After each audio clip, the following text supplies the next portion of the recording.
Hello students, असी कर रहे हैं class 9th chapter 12th heroes formula hero सूत्र एक्सरसाइज 12.2 जिसका असी फस्ट क्वेश्चन करन जा रहे हैं। सो फस्ट क्वेश्चन दे विच अपने कोल एक चतुर्भुज मतलब कि एक क्वाड्रीलेटरल जिहड़ा कि गिवन दिता गया है ABCD क्वाड्रीलेटरल। सो क्वाड्रीलेटरल ਜਾਂ चतुर्भुज की गल करिए तो सानू पता है कि जिस ਦੀਆਂ चार ਭੁਜਾਵਾਂ ਹੁੰਦੀਆਂ ਹਨ ਤੇ ਉਹ ਜਿਹੜੀ ਇੱਕ ਪੂਰੀ ਫਿਗਰ ਜਿਹੜੀ ਸਾਡੇ ਕੋਲ ਬੰਦ ਹੋਵੇ ਉਸ ਨੂੰ ਅਸੀਂ ਚਤੁਰਭੁਜ ਜਿਹੜਾ ਕਿ ਕਹਿੰਦੇ ਹਾਂ। ਸੋ ਸਾਡੇ ਕੋਲ ਫਸਟ ਕੁਐਸਚਨ ਕੀ ਆ, ਸਾਡੇ ਕੋਲ ਇੱਕ ਪਾਰਕ ਹੈ ਜੋ ਚਤੁਰਭੁਜ ਆਕਾਰ ਦੀ ਹੈ, ਕੁਆਡਰੀਲੇਟਰਲ ਸ਼ੇਪ ਦੀ ਹੈ, ਜਿਸ ਵਿੱਚ ਐਂਗਲ C ਸਾਡੇ ਕੋਲ 90 ਡਿਗਰੀ ਦਿੱਤਾ ਗਿਆ ਹੈ ਅਤੇ ਜਿਸ ਵਿੱਚ AB ਸਾਈਡ ਹੈ ਜੋ ਸਾਡੇ ਕੋਲ ਕਿੰਨੀ ਹੈ 9 ਮੀਟਰ ਅਤੇ ਜੋ BC ਹੈ ਸਾਡੇ ਕੋਲ 12 ਮੀਟਰ, CD साढ़े को है 5 मीटर और जो AD है साढ़े को दी गई है 8 मीटर। सो पता सानू करन नूं कहा गया है कि इस पार्क का कितना खेत्रफल है। सो पता की करना है, असीं पता करना है चतुर्भुज ABCD दा खेत्रफल। सो ये जो असी साइन लगाया एक मोरे बॉक्स बनाया है, डब्बा बनाया है, इसका मतलब है चतुर्भुज क्योंकि चार भुजावां है ना। सो इसलिए चतुर्भुज ABCD का खेत्रफल जिहड़ा असी एरिया जिहड़ा असी फाइंड करना है, एरिया ABCD चतुर्भुज का। सो सब तो पहला असी इस दे लई एक चतुर्भुज अपनी जिहड़ी वो बनाते हैं जिस विच साडे को C ते 90 डिग्री एंगल दिता गया है। मान लो कि ये पॉइंट है साडा C जिस दे उपर साडे कोल एक एंगल है बनया होया समकोण। सो सीधा होएगा बिल्कुल। सो इस साइड तो साडे को BC दी गई है 12 मीटर, इसका मतलब कि ये नीचे साडे को है BC तो ये साडे को कितनी हो जाएगी 12 मीटर। हुण नाल ही देखो CD कितनी है 5 मीटर, इसका मतलब कि जिहड़ा उपर साडे को इत्थे पॉइंट आ रहा साडे कोल वो पॉइंट है साडे को D तो ये भुजा साडे को CD है कितनी आई है 5 मीटर। 5 मीटर 12 मीटर दो साइड्स हो गई साडे कोल।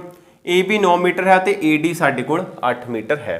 और 3 पॉइंट हो गए, A पॉइंट रह गया, इसका मतलब कि A पॉइंट साडे को कुछ इस साइड के उपर आएगा जिस दे विच AB साडे को कितनी है 9 मीटर ਅਤੇ A ਨੂੰ ਜਦੋਂ D ਨੂੰ ਮਿਲਾਉਂਦੇ ਹਾਂ ਤਾਂ ਸਾਡੇ ਕੋਲ ਬਣਦੀ ਹੈ AD ਜੋ ਸਾਡੇ ਕੋਲ ਹੈ 8 मीटर। तो इस चतुर्भुज का असी पता करना है एरिया खेत्रफल के मतलब कि ये जी चतुर्भुज है किन्नी जी जगह या स्पेस जी ऑक्यूपाई की गई है इस चतुर्भुज के द्वारा। सो इस चतुर्भुज का खेत्रफल पता करने के लिए असी पहला तो C ते 90 डिग्री का कोण असी दर्शा लेंगे हाँ। हुण असी इस चतुर्भुज नूं दो भागों के वंडांगे। किस तरह वंडदे हैं देखो कि असी B नूं D नाल मिलाओ। सो मीट करते हैं असी B to D। So B नूं जदों D नाल असी मिलाया तो साडे कोल एक असी डैश लाइन बना ली जो साडे कोल इस तरह D नाल मिलती है। तो एक चतुर्भुज जिहड़ी है साडे कोल दो बराबर भागां दे विच जिहड़ी देखो कि तुहानूं हुण बनी हुई नज़र जिहड़ी कि वो आवेगी। हुण जिहड़ी एक सिंगल ABCD चतुर्भुज सी वो दो भागां विच वंडी गई तो दोवें भाग इहो जिहे लग रहे हैं सानूं एक त्रिभुज के आकार दे जिहड़े कि वो लग रहे हैं। सो इसलिए हुण साडे कोल की आंदा है चतुर्भुज ABCD दा खेत्रफल। So area of quadrilateral ABCD बराबर आ जाएगा साडे कोल खेत्रफल त्रिभुज। सो केड़ी साडे कोल त्रिभुज जिहड़ी इस दे विच बन रही है BCD प्लस त्रिभुज साडे को दूसरी आ जाएगी जिहड़ी साडे को ABD आ जाएगी ABD। सो ये होएगा साडे कोल इस चतुर्भुज का खेत्रफल। इसनूं असीं अपनी इक्वेशन मान लैंदे आ फस्ट। ये साडी समीकरण किहड़ी रहेगी एक समीकरण रहेगी। हुण सब तो पहलां असीं अपनी जिहड़ी त्रिभुज है BCD की गल करांगे। त्रिभुज BCD विच हुण जो BCD त्रिभुज है साडे कोल वो की है इस तरह साडे कोल जिहड़ी बनी हुई है BC ਅਤੇ D जिस विच ये साडे को 5 मीटर है, ये साडे को है 12 मीटर, ये है साडे को 90 डिग्री का कोण। हुण जेकर असीं अपनी पाइथागोरस थ्योरम दे वल जाइए तो पाइथागोरस ने की कहा सी कि जिथे साडे को 90 डिग्री का कोण हुंदा है 90 डिग्री का एंगल हुंदा है उसके ओपोजिट साइड जां उसके सामने वाली जिहड़ी भुजा हुंदी है वो साडे कोल साडा कर्ण जां साडा हाइपोटेन्यूज जिहड़ा कि हुंदा है। सो फिर साडे को जिस ते कोण है साडे को वो साडे को हो गया बेस, ये साडे को बन जाएगी आधार, ये साडे को एक रह जाएगी जो साडा परपेंडिकुलर होएगा, लंब होएगा, जिसनों असीं अपने त्रिभुज के फॉर्मूले के लिए की लिखते हैं, असीं इसनूं हाइट जिहड़ा मन के चलते हाँ। क्लीयर, ये साडा बी है। हुण देखो साडे कोल इसका खेत्रफल तो जिहड़ा निकल जाएगा, ध्यान नाल समझना है। जेकर इसका खेत्रफल पता करना असीं लिखांगे 1/2 आधार गुणा लंब, साडे को खेत्रफल आ जाएगा। फिर साडे को देखो जो असीं दूसरी त्रिभुज की गल करनी है अपनी उपर वाली दी, साडे को एक भुजा है 9 मीटर, दूसरी 8 मीटर, तो साडे को ये वाली भुजा जिहड़ी है नहीं है, ये भुजा सानू पता करनी पवेगी जो साडे को बी डी है, जो चतुर्भुज नूं दो बराबर भागां विच सॉरी जो दो त्रिभुजां दे विच जिहड़ी कि वंड रही है। सो सब तो पहला असीं इसका खेत्रफल ही पता करते हैं। त्रिभुज खेत्रफल त्रिभुज बी सी डी बराबर है 1/2 गुणा बी गुणा एच। सो एच का मतलब असी की लेना है लंब, ठीक है। ये ध्यान रखना कि इस एच असी लंब नूं मन के जिहड़ा कि चलते हैं। 1/2 आधार कितना साडे को 12, एच कितना साडे को 5 मीटर, जो साडा लंब है वो लेना है, एच असी कर्ण नहीं लेना, ध्यान रखना है, ठीक है। सो मीटर ये असी मीटर देना, सो मीटर आ गया साडे को स्केयर। सो 2 एकम 2, 2 छिके 12 कट्टे गया, साडे को बच गया 1 गुणा 6 गुणा 5 मीटर दी स्केयर। सो 6 एकम 6 ते 6 पंजे 30, साडे को 30 मीटर स्केयर। हुण साडे कोल एक चीज़ तो आ गई है समीकरण एक दे लई, इसनूं असीं मान लेंदे हां 2, ठीक है। खेत्रफल त्रिभुज बी सी डी, सो ये साडे कोल आ जांदा है 30 मीटर स्केयर। हुण असीं अपनी दूसरी त्रिभुज ते आना है, त्रिभुज बी ए डी, जो साडी को जां ए बी डी है कुछ भी लिखिया है असीं, त्रिभुज ए बी डी विच। हुण इस दी गल करदे हां, असीं त्रिभुज बनाउंदे हां तो साडी को की बनदी है, इस तरह साडे को एक त्रिभुज जिहड़ी ये बन रही है ए बी डी, जिस विच ए साडे को कितनी है, थोड़ा जिहा होर बता के चलते हैं। ये साडे कोल है 9 मीटर, ये साडे कोल है 8 मीटर। हुण गल रह गई साडे को इस त्रिभुज बी डी की, ठीक है। हुण बी डी साडे को भुजा नहीं है, तो ना ही ये कोई साडे को समदोभुजी त्रिभुज है, ना ही ये साडे को समकोण त्रिभुज है। साडे को एक स्केलन ट्रायंगल साडे को लगता कि बन रही है, एक भुजा 9 मीटर 8 मीटर, दूसरी भुजा वड्डी है, वो सारा कोई पता नहीं किहड़ी साइड आवे, साडे को किन्ने मीटर आवे, तो साडे को एक स्केलन बखमभुजी त्रिभुज जिहड़ी ये बन जाएगी। सो सब तो पहला इसका खेत्रफल कड्ढण दे लई सानू बी डी भुजा का पता होना जरूरी है। सो बी डी भुजा पता करन दे लई असीं अपनी पहले वाली त्रिभुज विच जांदे हां, ठीक है, जिस दे विच देखो साडे को कर्ण आधार ते लंब है। सो असीं लिखदे हां त्रिभुज बी सी डी तो, जिस दे विच असीं लिखांगे H square is equal to P square plus B square. So H की है साडे को बी डी, साडे को एक ही है साडा पाइथागोरस थ्योरम।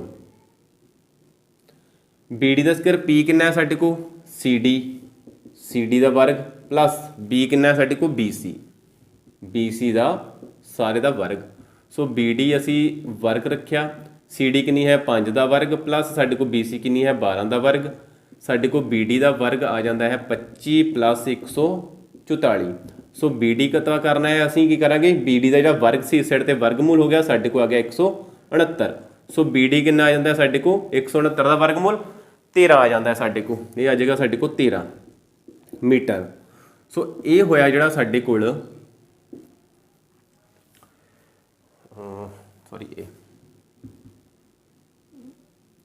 ये साडे को 13 मीटर आ जाता है बी डी, इसका मतलब ये आई साडे को 13 मीटर। हुण असीं अपनी इस त्रिभुज दा जिहड़ा खेत्रफल है वो असीं पता करांगे।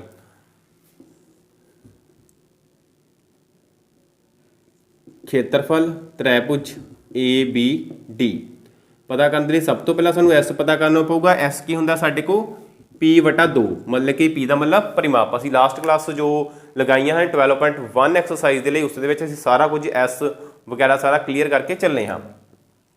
ਸੋ S ਸਾਡੇ ਕੋਲ ਕੀ ਆਂਦਾ ਹੈ 13 + 9 + 8 ਸਾਰੀਆਂ ਭੁਜਾਵਾਂ ਦਾ ਜੋੜ ਕਰਤਾ ਅਸੀਂ ਇਸ ਤ੍ਰੈਭੁਜ ਦੀਆਂ ਦਾ ਤੇ ਡਿਵਾਈਡ ਕਰ ਰਹੇ ਹਾਂ 2 ਦੇ ਨਾਲ 13 ਤੇ 9 22 ਹੋ ਗਿਆ ਸਾਡੇ ਕੋਲ 22 ਤੇ 8 30 ਹੋ ਜਾਂਦਾ ਸਾਡੇ ਕੋਲ 30/2 ਕੱਟ ਕੇ ਸਾਡੇ ਕੋਲ ਆਂਦਾ ਹੈ 15 ਸਾਡੇ ਕੋਲ ਆ ਗਿਆ 15 ਮੀਟਰ। ਸੋ S ਆ ਗਿਆ ਸਾਡੇ ਕੋਲ 15 ਮੀਟਰ। ਹੁਣ S ਪ੍ਰਾਪਤ ਹੋ ਗਿਆ। ਹੁਣ ਅਸੀਂ ਪਤਾ ਕਰਨਾ ਖੇਤਰਫਲ ਤੇ ਅਸੀਂ ਕਿਹੜਾ ਫਾਰਮੂਲਾ ਵਰਤਾਂਗੇ ਜਿਹੜਾ ਵੀ ਸਾਡਾ ਜਿਹੜਾ ਚੈਪਟਰ ਦਾ ਨਾਮ ਹੈ ਹੀਰੋਨਸ ਫਾਰਮੂਲਾ। ਸੋ ਹੀਰੋਨਸ ਫਾਰਮੂਲੇ ਦੀ ਵਰਤੋਂ ਕਰਦੇ ਹਾਂ ਅਸੀਂ ਹੀਰੋਨ ਫਾਰਮੂਲਾ। ਸੋ ਇਸ ਦੀ ਵਰਤੋਂ ਕਰਦੇ ਹਾਂ ਅਸੀਂ ਤਾਂ ਸਾਡੇ ਕੋਲ ਜਿਹੜਾ ਹੀਰੋ ਸੂਤਰ ਹੈ ਕੀ ਹੈ S S - A S - B S - C ਇਹ ਸਾਡੇ ਕੋਲ ਜਿਹੜਾ ਇਸ ਦਾ ਫਾਰਮੂਲਾ ਹੈ। ਸੋ ਅਸੀਂ ਹੀਰੋ ਦਾ ਫਾਰਮੂਲਾ ਲਗਾਵਾਂਗੇ ਸੂਤਰ ਲਗਾਵਾਂਗੇ ਤੇ ਅਸੀਂ ਇਸ ਤ੍ਰੈਭੁਜ ਜਿਹੜੀ ਕਿ ABD ਹੈ ਉਸ ਦਾ ਖੇਤਰਫਲ ਜਿਹੜਾ ਉਹ ਪ੍ਰਾਪਤ ਕਰਾਂਗੇ ਜਿਸ ਦੇ ਲਈ ਅਸੀਂ ਇਸ ਨੂੰ ਰੱਬ ਕਰਦੇ ਹਾਂ ਤੇ ਇਸ ਸਾਈਡ ਤੋਂ ਅਸੀਂ ਕਿੱਧਰ ਆ ਰਹੇ ਹਾਂ ਆਪਣੀ ਇਸ ਦਿਸ਼ਾ ਦੇ ਵੱਲ।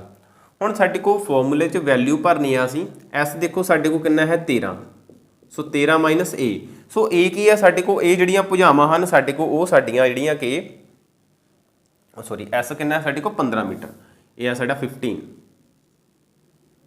ਹੁਣ ABC ਦੀ ਗੱਲ ਕਰਨੀ ਸੀ ਇਹ ਸਾਡੇ ਕੋਲ ਭੁਜਾ ਹੋਏਗੀ ਸਾਡੀ A ਇਹ B ਲੈ ਲੈਂਦੇ C ਸੋ ABC ਤ੍ਰੈਭੁਜ ਦੀਆਂ ਭੁਜਾਵਾਂ ਹੁੰਦੀਆਂ ਹਨ। ਸਭ ਤੋਂ ਪਹਿਲਾਂ 13 ਮਾਈਨਸ ਕੀਤਾ ਫਿਰ ਅਸੀਂ 15 - 9 ਕਰਦੇ ਹਾਂ ਫਿਰ ਅਸੀਂ 15 ਮਾਈਨਸ ਕੀਤਾ 8। ਸੋ ਖੇਤਰਫਲ ਕੱਢ ਰਹੇ ਹਾਂ ਮੀਟਰ ਸਕੁਅਰ ਦੇ ਵਿੱਚ ਆਵੇਗਾ। ਸਾਡੇ ਕੋਲ ਕੀ ਆਂਦਾ ਹੈ 15 15 - 13 2 15 - 9 6 15 - 8 7 ਮੀਟਰ ਸਕੁਅਰ। ਸੋ ਸਾਡੇ ਕੋਲ ਕੀ ਆਇਆ 15 ਨੂੰ ਲਿਖਦੇ ਹਾਂ 5 × 3 × 2 6 ਨੂੰ ਲਿਖਦੇ ਹਾਂ 3 × 2 ਸੋ ਗੁਣਾ ਲਿਖਦੇ ਹਾਂ ਅਸੀਂ 7 ਮੀਟਰ ਸਕੁਅਰ। ਸੋ ਸਾਡੇ ਕੋਲ ਕੀ ਬਣਦਾ ਹੈ ਦੇਖੋ 5 × 7 3 ਦੀ ਘਾਤ ਕਿੰਨੀ ਆ ਗਈ 2 2 ਦੀ ਘਾਤ ਵੀ ਕਿੰਨੀ ਆ ਗਈ 2 ਮੀਟਰ ਸਕੁਅਰ। ਸੋ ਜਿਹਦੀ ਘਾਤ 2 ਆ ਜਾਂਦੀ ਹੈ ਸਾਨੂੰ ਪਤਾ ਉਹਦਾ ਵਰਗਮੂਲ ਕੱਟਿਆ ਜਾਂਦਾ ਸਾਡੇ ਕੋਲ ਕੈਂਸਲ ਹੋ ਜਾਂਦਾ ਹੈ। ਸੋ ਇਸ ਲਈ 3 × 2 ਸਾਡੇ ਕੋਲ ਵਰਗਮੂਲ ਚੋਂ ਬਾਹਰ ਆ ਜਾਂਦੇ ਹਨ ਤੇ ਰਹਿ ਕੇ ਜਾਂਦਾ ਸਾਡੇ ਕੋਲ 5 × 7 ਮੀਟਰ ਦੀ ਘਾਤ 2 ਸੋ 3 ਦੂਣੀ 6 6 ਵਰਗਮੂਲ ਸਾਡੇ ਕੋਲ ਆ ਗਿਆ 35 ਮੀਟਰ ਦੀ 2 ਸੋ ਇਸ ਨੂੰ ਮੰਨਿਆ ਅਸੀਂ 2। ਹੁਣ ਅਸੀਂ ਸਮੀਕਰਨ 1 ਦੀ ਗੱਲ ਕਰਾਂਗੇ। ਸੋ 1 ਤੋਂ ਸਮੀਕਰਨ 1 ਤੋਂ ਸਾਡੇ ਕੋਲ ਕੀ ਆਏਗਾ ਉਸ ਦੇ ਵਿੱਚ ਦੇਖੋ ABCD ਦਾ ਖੇਤਰਫਲ ਹੈ ਪਲੱਸ ABD ਦਾ ਖੇਤਰਫਲ ਹੈ ਦੋਵਾਂ ਦਾ ਖੇਤਰਫਲ ਜੋੜ ਹੋ ਰਹੇ ਹਨ। ਸੋ ਇੱਕ ਸਮੀਕਰਨ ਸਾਡੇ ਕੋਲ ਜਿਹੜੀ ਬਰਾਬਰ ਹੋਏਗੀ ਇਸ ਨੂੰ ਮੰਨਣਾ ਹੈ 3 1 ਤੋਂ ਸਾਡੇ ਕੋਲ ਆਏਗਾ ਇੱਕ ਸਮੀਕਰਨ ਬਰਾਬਰ ਹੋਏਗੀ ਸਮੀਕਰਨ 2 ਪਲੱਸ ਸਮੀਕਰਨ 3। ਸੋ 1 ਦਾ ਆਨਸਰ ਪਤਾ ਕਰਨ ਦੇ ਲਈ ਅਸੀਂ ਸਮੀਕਰਨ 2 ਤੇ 3 ਨੂੰ ਜਿਹੜਾ ਕਿ ਆਪਸ ਵਿੱਚ ਜੋੜਾਂਗੇ। ਸੋ ਸਾਡੇ ਕੋਲ ਕੀ ਆ ਜਾਏਗਾ ਚਤੁਰਭੁਜ ABCD ਦਾ ਖੇਤਰਫਲ ਬਰਾਬਰ 30 ਮੀਟਰ ਸਕੁਅਰ ਪਲੱਸ 6 ਵਰਗਮੂਲ 35 ਮੀਟਰ ਸਕੁਅਰ ਜਿਸ ਦੇ ਵਿੱਚ ਦੇਖੋ ਸਾਡੇ ਕੋਲ ਕਾਮਨ ਕੀ ਆਉਂਦਾ ਹੈ ਪਹਿਲਾਂ ਤਾਂ ਮੀਟਰ ਸਕੁਅਰ ਆ ਜਾਂਦਾ ਹੈ ਮੀਟਰ ਸਕੁਅਰ ਦੋਵਾਂ ਨਾਲ ਪਿਆ ਨਾ ਮੀਟਰ ਸਕੁਅਰ ਸਾਡੇ ਕੋਲ ਕਾਮਨ ਆ ਗਿਆ 6 ਪੰਜੇ 30 ਇੱਥੇ ਆ ਗਿਆ ਸਾਡੇ ਕੋਲ 6 6 5 30 ਇੱਥੇ ਆ ਗਿਆ 5 ਪਲੱਸ 6 ਲੱਗਾ ਹੋਇਆ 6 ਕਾਮਨ ਹੋ ਗਿਆ ਸਾਡੇ ਕੋਲ ਸਾਂਝਾ ਹੋ ਗਿਆ ਵਰਗਮੂਲ ਰਹਿ ਗਿਆ ਸਾਡੇ ਕੋਲ 35। ਸੋ ਸਾਡੇ ਕੋਲ ਖੇਤਰਫਲ ਕੀ ਆ ਜਾਂਦਾ ਹੈ ਚਤੁਰਭੁਜ ਆਕਾਰ ਦੀ ਪਾਰਕ ਦਾ 6 ਬ੍ਰੈਕਟ ਦੇ ਵਿੱਚ 5 ਪਲੱਸ ਵਰਗਮੂਲ 35 ਮੀਟਰ ਸਕੁਅਰ। ਇਹ ਸੀ ਸਾਡਾ 12.2 ਐਕਸਰਸਾਈਜ਼ ਦਾ ਕੁਐਸਚਨ ਨੰਬਰ ਫਸਟ। ਸੋ ਇੱਕ ਗੱਲ ਤੇ ਧਿਆਨ ਜ਼ਰੂਰ ਰੱਖਣਾ ਹੈ ਕਿ ਅਸੀਂ ਇੱਥੇ ਵਰਗਮੂਲ ਜਿਹੜਾ ਉਸ ਦੀ ਵੈਲਿਊ ਜਿਹੜੀ ਨਹੀਂ ਲਿਖ ਰਹੇ ਮਤਲਬ ਕਿ ਵਰਗਮੂਲ 35 ਹੈ ਦੇਖੋ ਵਰਗਮੂਲ 35 ਇਸ ਤੋਂ ਬਾਅਦ ਵਰਗਮੂਲ ਆਉਂਦਾ ਹੈ ਸਾਡੇ ਕੋਲ 36 ਅਗਰ 36 ਦੀ ਵੈਲਿਊ ਕਰੀਏ ਤਾਂ ਸਾਡੇ ਕੋਲ ਆ ਜਾਏਗੀ 6 ਇਸ ਲਈ ਅਗਰ ਵਰਗਮੂਲ 35 ਦੀ ਗੱਲ ਕਰੀਏ ਤਾਂ ਸਾਡੇ ਕੋਲ ਇਹਦੀ ਵੈਲਿਊ ਹੋਗੀ ਸਾਡੇ ਕੋਲ ਅਸੀਂ ਅਪਰੋਕਸੀਮੇਟ ਲਿਖਦੇ ਹਾਂ 5.9 ਸਮਥਿੰਗ ਕੁਝ ਵੀ ਆਉਂਦਾ ਸਾਡੇ ਕੋਲ। ਤੇ ਜੇਕਰ ਅਸੀਂ ਇਸ ਦੀ ਜਗ੍ਹਾ ਤੇ ਧਿਆਨ ਨਾਲ ਸਮਝਣਾ ਹੈ ਕਿ 6 ਵਰਗਮੂਲ 35 ਦੀ ਜਗ੍ਹਾ ਤੇ ਅਸੀਂ ਵੈਲਿਊ ਲਿਖਦੇ ਹਾਂ 5.9 ਤੇ ਇਸ ਨੂੰ ਗੁਣਾ ਕਰਦੇ ਸਾਡੇ ਕੋਲ ਆਉਂਦਾ 6 ਨਾਮ 54 4 5 ਹਾਸਲ 6 5 30 ਤੇ 5 35 35.4 ਆਉਂਦਾ ਹੈ ਇੱਧਰ ਪਿਆ ਹੈ ਸਾਡੇ ਕੋਲ 30 ਸੋ 30 ਤੇ 35 ਨੂੰ ਜੋੜਦੇ ਹਾਂ ਤਾਂ ਸਾਡੇ ਕੋਲ ਕਿੰਨਾ ਆ ਜਾਂਦਾ ਹੈ 65.4 ਸੋ ਮੀਟਰ ਸਕੁਅਰ। ਸੋ ਸਾਡੇ ਕੋਲ ਹੋ ਸਕਦਾ ਇਸ ਤਰ੍ਹਾਂ 65 ਪੁਆਇੰਟ ਸਮਥਿੰਗ ਕੁਝ ਹੋਰ ਵੀ ਆਨਸਰ ਸਾਡੇ ਕੋਲ ਦਿੱਤਾ ਹੋ ਸਕਦਾ ਹੈ ਪੁਆਇੰਟ ਸਾਡੇ ਕੋਲ 4 5 ਸਮਥਿੰਗ ਕੁਝ ਵੀ ਹੋ ਸਕਦਾ ਹੈ। ਸੋ ਆਨਸਰ ਸਾਡੇ ਕੋਲ ਦੋਵੇਂ ਸਹੀ ਰਹਿਣਗੇ ਠੀਕ ਹੈ ਇਹ ਵੀ ਆਨਸਰ ਸਾਡੇ ਕੋਲ ਗਲਤ ਨਹੀਂ ਹੈ ਪਰ ਇਸ ਦੇ ਵਿੱਚ ਕੀ ਅਸੀਂ ਵੈਲਿਊ ਜਿਹੜੀ ਆ √35 ਦੀ ਜਿਹੜੀ ਵੈਲਿਊ ਅਸੀਂ ਉਹ ਪੁੱਟ ਕਰ ਰਹੇ ਹਾਂ ਪਰ ਇੱਥੇ ਅਸੀਂ ਉਹ ਭਰ ਨਹੀਂ ਰਹੇ ਇਸ ਲਈ ਆਨਸਰ ਸਾਡੇ ਕੋਲ ਇਹ ਵੀ ਸਹੀ ਹੈਗਾ ਆਨਸਰ ਸਾਡੇ ਕੋਲ ਇਹ ਵੀ ਸਹੀ ਹੈ। So thank you. ਵੱਧ ਤੋਂ ਵੱਧ ਬੱਚਿਆਂ ਤੱਕ ਸ਼ੇਅਰ ਕਰੋ ਤਾਂ ਜੋ ਅਸੀਂ ਬੱਚਿਆਂ ਦੀਆਂ ਵੱਧ ਤੋਂ ਵੱਧ ਗਣਿਤ ਸੰਬੰਧੀ ਸਮੱਸਿਆਵਾਂ ਦਾ ਹੱਲ ਕਰਨ ਦੇ ਵਿੱਚ ਕਾਮਯਾਬ ਹੋ ਸਕੀਏ। ਸੋ ਮਿਲਦੇ ਹਾਂ ਨੈਕਸਟ ਕਲਾਸ ਦੇ ਵਿੱਚ ਨੈਕਸਟ ਕੁਐਸਚਨ ਦੇ ਨਾਲ।